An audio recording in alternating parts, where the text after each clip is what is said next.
Throughout their history, Disney has made a lot of cartoon musicals, and most of their songs are so popular because they add to the story. These musical numbers help people relate to the characters and sound great, even when they're not playing in the movie. But they're not always great. We decided to rank the top 10 worst songs in Disney animation and discuss them in this video. So sit back and relax. To start off with, we have Savages from Pocahontas, 1995.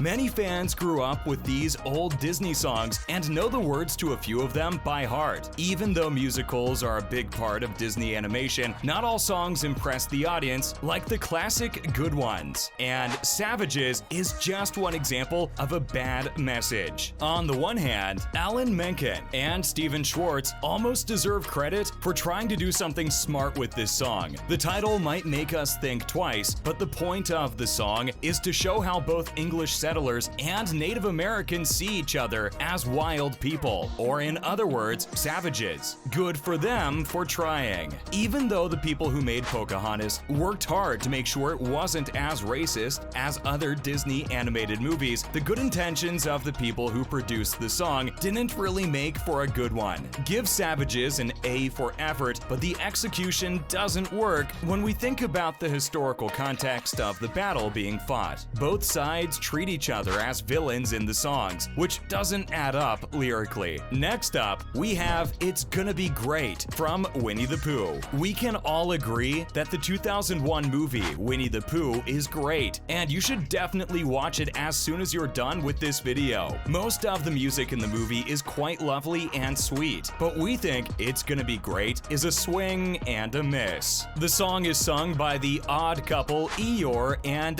Tigger, and is meant to show how much they are wrong for each other, especially since Tigger wants Eeyore to be a Tigger too. Ooh, a toxic relationship. The idea of the song does lead to some funny gags, but the song itself is too repetitive and annoying. Again, you should definitely watch this movie, but don't hold this song against it. Moving on, Fixer Upper from Frozen 2013. Yup, we went there. One of Frozen's songs, a musical fantasy, is about as bad as it gets in Disney animation. One of the main plots of the movie is that the main character, Anna, voiced by Kristen Bell, is made fun of for falling in love with a prince she just met. At the end of the movie, it turns out that they were right to criticize her, since the prince turned out to be a bad guy. But Anna also gets close to Kristoff, who's voiced by Jonathan Groff, and sells ice pretty quickly. Their romance hits a low point in Fixer Upper, a number by some trolls in the movie. Not only is one of the trolls magical, but they also raised Kristoff, which doesn't really help with the plot. Neither does the fact that the song, in which the trolls try to get Anna and Kristoff together, ends with them almost getting married. We think Fixer Upper was an awkward song with a bad message. That's as annoying as fun to jump on. Up next, another Frozen song, Lost in the Woods from Frozen 2. Throughout Frozen 2, Kristoff tries to convince Anna to marry him, but he fails miserably. Anna was worried that she would lose her sister again because she was so involved in her problems. And even then, Kristoff kept trying to propose, and the following misunderstandings only worsened their relationship. This made the song boring, along with the strange reindeer sounds and the animations of the short time the two people were in love. Lost in the Woods was a very different style of music from Frozen's other songs, and we think it's based on the movie's weakest plotline. Now, for Moana's villain song.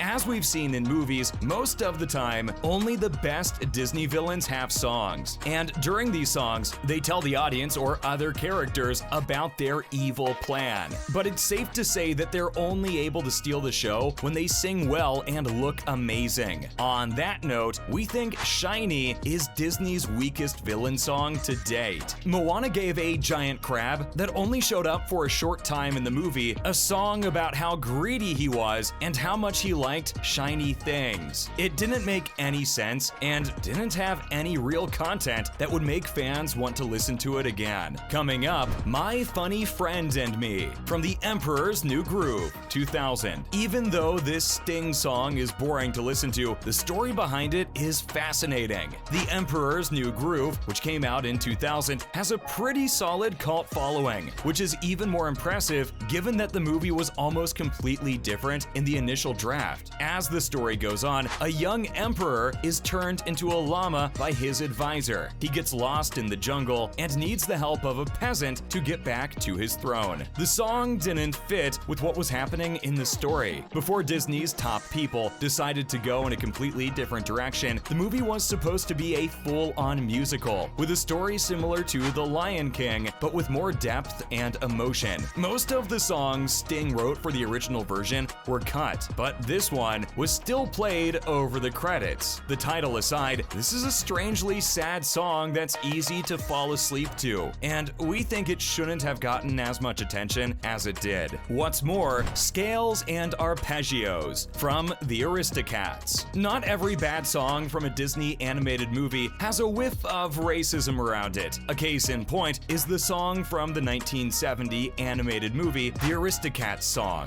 The song comes early in the story and is a way for the kittens to show off how well they can play the piano. It sounds like the scales and arpeggios that young pianists might have to learn, which makes it sound very annoying. The song looks cute visually, but it gets annoying halfway through. It doesn't help that the voices of the child singers are, well, child voices, which makes it sound even shakier. We think this is one of those songs you just can't stand because it's literally too sweet and annoying. Following up, A Guy Like You from The Hunchback of Notre Dame. The Hunchback of Notre Dame was definitely a surprise movie from Disney because of how mature and dark its story could get. But most fans of the movie don't like the three gargoyles that are meant to be funny. They're supposed to make the movie seem more kid-friendly, but in reality, they stick around too long and are annoying. Unfortunately, these characters get their own song, in which they try to persuade Quasimodo that Esmeralda will definitely love him back. There's no doubt that A Guy Like You is sung by the worst characters in the movie. Damn. Hope we're not being too harsh here. It's pretty agreed upon that a song doesn't sound as good when people you don't like are singing it. Not to mention Trashin' the Camp from Tarzan 1999. Don't worry, we won't be bashing the beloved Phil Collins song for Tarzan. You'll Be in My Heart and Son of Man are two good songs in the 1999 Disney movie Tarzan, which is based on Edgar Rice Burroughs' character. But then there's the tiring Trashin' the Camp, in which a group of jungle animals, including Tarzan's love interest Jane, approach the camp built by some humans. And would you believe it, these animals are literally trashing the camp. Phil Collins, who wrote the song, used to be a drummer before he picked up the mic, so it makes sense that he would write a piece of music with many brass instruments. But this song gets very annoying to listen to, especially when the singers start scattering to the beat. Hard pass. Finally, we have Forget About Love from Aladdin, The Return of Jafar. Nobody wished Iago to have his own song when people saw the first Aladdin.